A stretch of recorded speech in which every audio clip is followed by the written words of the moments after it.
Hilchos bias Hamikdash perek sheni, the laws of coming in to the Holy Temple, chapter 2. Really, we're not so much talking about when you could come in, it's more like when you can't come in. Right? Yesterday was all about a Kohen who is drunk, a Kohen who grew his hair too long, a Kohen who tore his clothes. They all cannot come in at certain points in the Beis Hamikdash. Today, we're going to be talking about the Kohen Gadol, the high priest, and where he's allowed to and not allowed to go in, mainly focused on the Kodesh HaKodashim, the Holy of Holies, but also all of this building, the Heichal structure, the main structure of the temple. So the Rambam says, Halacha Aleph, Ein Kohen Gadol nichnas leKodesh HaKodashim ela miyom HaKippurim liyom HaKippurim. The high priest cannot go into the Holy of Holies except once a year, from Yom Kippur to Yom Kippur. The Kohen Hedyot nichnas laKodesh la'avoda b'chol yom. Similarly, a regular Kohen can only go into what's called the Kodesh, the holy area, which is the area just in front of the Holy of Holies. He can go in every day, but only for service, only if he's doing something for Hashem. On the other hand, all Kohanim are prohibited. They're warned against that they should not go into the holy area, and certainly not into the Holy of Holies area, if they're not doing the service. Shenemar, as it says in the Pasuk, the very first verse which describes the service of Yom Kippur, it says, "Ve'al yovei v'chol eis ala kodesh." Hashem tells Aaron he should not come in at any time to the holy area. Zeh kodesh hakadashim. That's a reference to the Holy of Holies. Mi beis la paroiches, inside the curtain. That's an extra word. Of course, it's behind the curtain. Why are you saying again behind the curtain? Lahazir al kol habayis. That's a warning now for the entire Beis Hamikdash structure, the Heichal in the green. You don't come in there b'chol eis, at any time, only when you're doing Hashem's work. Halacha Gimel, Kohen shenichnas leKodesh HaKodashim b'shar yemais hashana. If a Kohen enters the Holy of Holies any other day of the year besides Yom Kippur, bein Kohen Hedyot, bein Kohen Gadol, whether he's a regular Kohen, and even if he's a high priest, oy Kohen Gadol shenichnas le b'yom HaKippurim, shaloi b'shas ha'avoda, or even if it's the high priest and it's Yom Kippur, but he goes in not during the time of service, chayav misa b'dei shamayim. He's liable to the death penalty at the hands of heaven. Shenemar v'lo yamus. It says clearly at the end of the verse, he should not come in any time so that he shouldn't die. Which means that if he does come in at the wrong time, he dies. How many times would the Kohen Gadol come into the Holy of Holies on Yom Kippur? Arba. He goes in 4 times. As will be explained in its place, in the end of this book, there's a section of laws, it's a short section, it's called Hilchos Avodas Yom Kippurim, the laws of the service of Yom Kippur, and the Rambam explains in detail how he would go in during those 4 times. He goes in a 5th time. He's already going in 4 times. What's the problem? Go 1 more time. No, 1 more time, death penalty. Halacha Daled v'hanichnas laKodesh chutz laKodesh HaKodashim.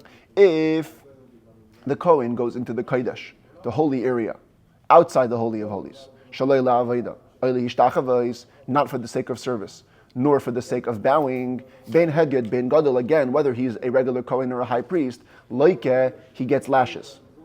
Ein chayav misa, he doesn't get the death penalty, but does get lashes. How do we know there's a difference? Shenemar, because it says in the verse, if you look, el pnei ha-kapayres v'lo yamus, to the face of the kapayres is the cover of the Aron HaKodesh. That's only in the Holy of Holies. So if he goes in front of that, that's where he shouldn't die. In other words, that's the part of the prohibition that is liable to the death penalty. Al Kodesh HaKodashim b'misa, only for the Holy of Holies, death penalty is waiting. The Al Shar Rabbi is belav v'leike. For the rest of the house, rest of the temple structure, it's only negative prohibition, and therefore you only get lashes if you violate it. Halacha Hey, Kohen sheyatza min Hamikdash b'shas ha'avoda bilvat. If a Kohen was in the middle of service and he leaves the holy temple premises, chayav misa, he's liable to the death penalty. Bein Kohen Gadol, bein Kohen Hedyot, whether he is a high priest, whether he's a regular priest. Shenemar, it says clearly, Hashem told all the Kohanim in this verse, Umi Pesach Oyel Moyed, Loi Seitzu Pentamusu. You shall not leave the entrance to the Oyel Moyed, to the tent of meeting, lest you die. Now, obviously, we're not talking about all day. If they stay there the whole time, their whole life. We're talking about during the time of service. Kalemar, that means to say, Loi tanichu avoda, v'teitzu mivayholim udchufim, mitpnei gzeirazu.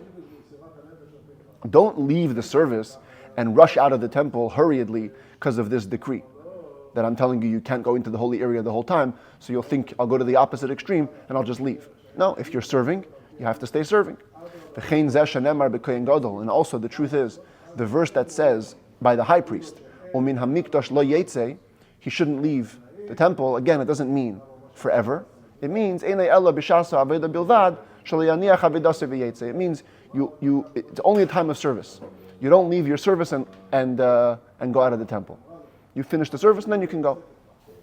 The Mishnah Lamelech asks an interesting question. There's a clear Gemara which sounds like that if a Kohen can save somebody from death, there's a court case going on, and the Kohen is the only one who knows testimony that could help the guy out, he has to leave the Holy Temple.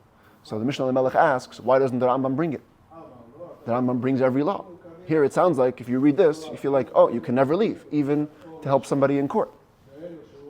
So he has one answer, but the Rebbe says that the simple answer is that of course, the Rambam already told us, Pikuach nefesh, if a life is in danger, the whole Torah is pushed away.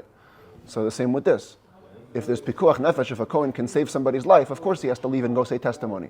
It's so obvious that Rambam doesn't have to say it. At any rate, we have two psukim.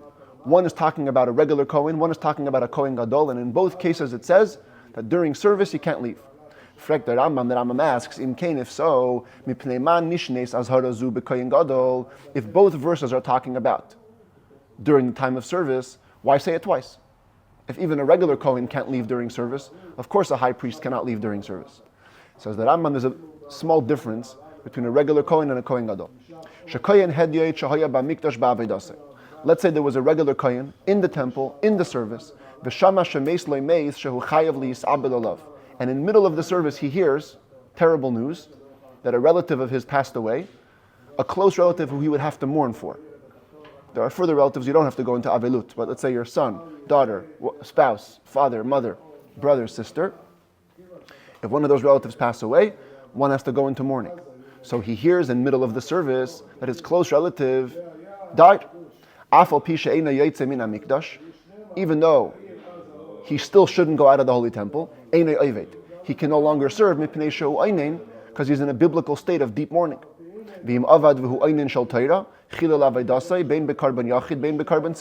If he served while in the state of being an einin, he disqualifies his service, whether it's an individual sacrifice or a communal sacrifice. The difference here is the Kohen Gadol, even if he finds out that a relative of his passed away and is in the middle of the service, don't stop. He can serve while he's in the biblical state of deep mourning. Shanemar, as it says, he shouldn't leave the Holy Temple, but also shouldn't desecrate the service. Kalemra, which means to say,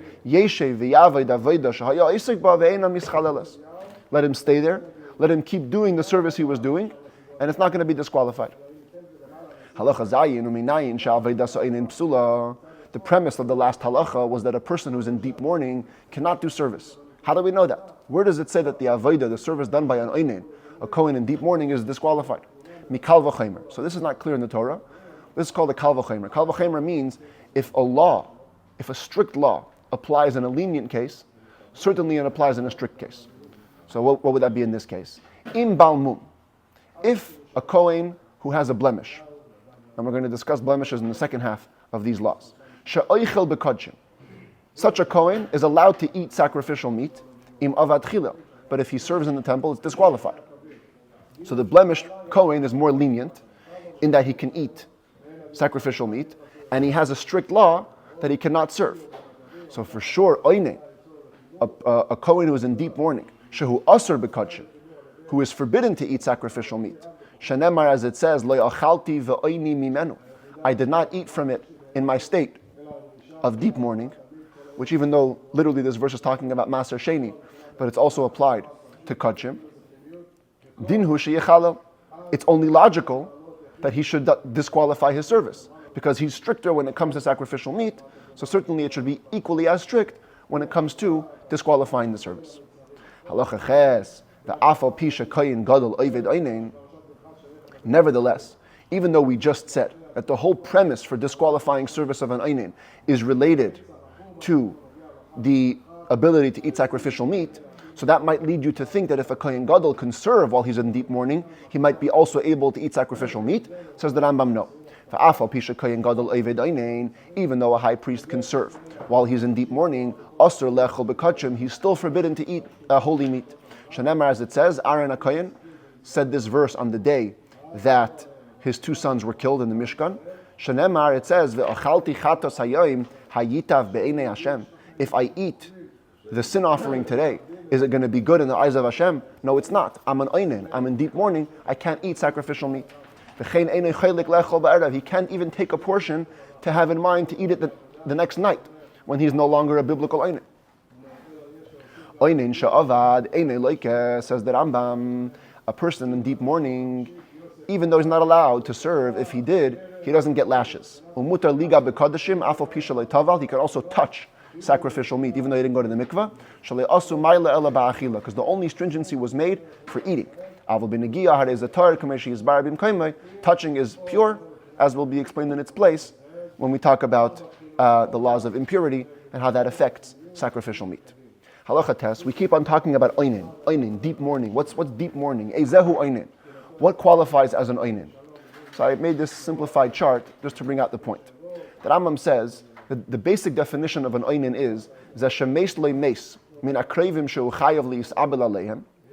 Somebody who has a relative who passed away, such a relative who's close to him, he would have to mourn. Again, father, mother, brother, sister, son, daughter, or spouse. B'yom hamisa bilvad. Only on the day of death. Hu hanikra einin din Torah. On that day, he's called an einin biblically. V'layla hu einin midivrei seifrim. And by night, he's already only an einin rabbinically. So in this chart, red will represent biblical, yellow will represent rabbinic, and green will represent totally fine. So on the day of death, the candle represents the death. On the day of death, he's in the red. He's a biblical einin, biblical deep mourning. That night already, same day, after the sun sets, he goes into being only in rabbinic state of mourning. So much so, says the Rambam, if a dead body was delayed for a number of days and only buried after a couple of days, all the days after the day of death, he's only considered to be an einin rabbinically,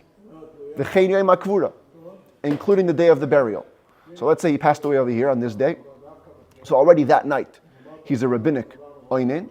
If the funeral was delayed 4 days, so for these 3 days, he's still rabbinic einin.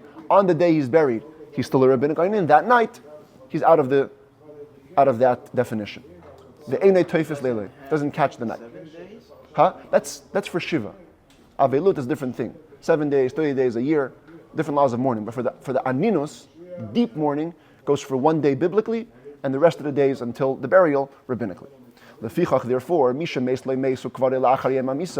if somebody has a relative who passed away, and he buried him after the day of death, kol yom hakvura, the entire day of the burial, he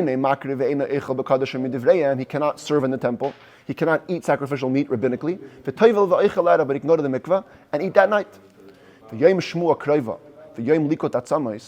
A day of close news.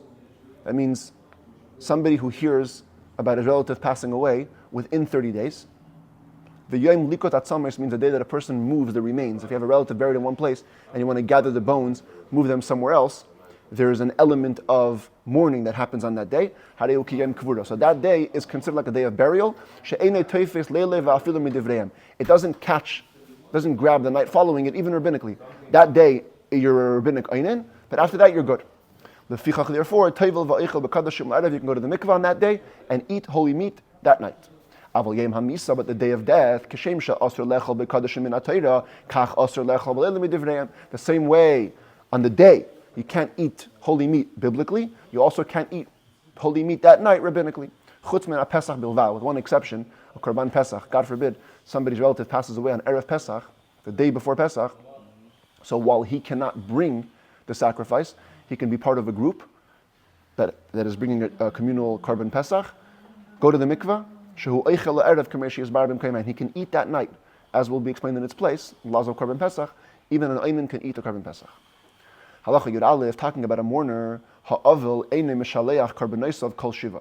A person who's in mourning, even though he leaves the state of deep mourning, aynin, once the burial happens, even rabbinically, but for all 7 days following the death, shiva, what we call, he cannot send a sacrifice to the temple to be brought on his behalf. Afilu yayin eitzim levaina, even if it's minor types of sacrifices, wine or wood or frankincense. V'chein mitzayra eine mishaleach karbanaisav. Also, a person with tsaras, who, as we'll see tomorrow at length, is not allowed to go into the holy temple. He cannot send in his sacrifices to be brought. As long as he cannot come into the holy temple area, he cannot come in, or he cannot have his animals come in and be brought as a sacrifice.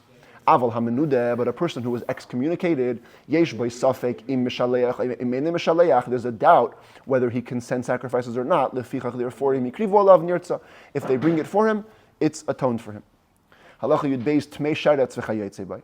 Somebody who became impure from a rodent, lower level of impurity, anybody like him. The ha'arel, an uncircumcised person, Meshalchin is Karban Yisayim u'makrivin alein, they can send in their sacrifices and we'll bring it for them. Chutz mi Pesach, except for the Passover sacrifice, she'ein shechatin oisei al Tmei Sharetz, ve'ein shechatin al ha'arel Pesach, k'mei she'yizbar. We don't slaughter a Karban Pesach for a person who's ritually impure from a rodent, and we don't slaughter a Karban Pesach on behalf of an uncircumcised person, as will be explained in the laws of Karban Pesach.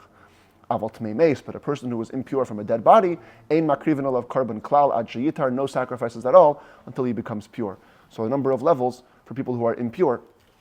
First of all, if they're in mourning or if they have tzaras, no sending sacrifices. Same thing if they're impure from a dead body, but from lower levels of impurity, we can bring their sacrifices if they send it in to the temple premises.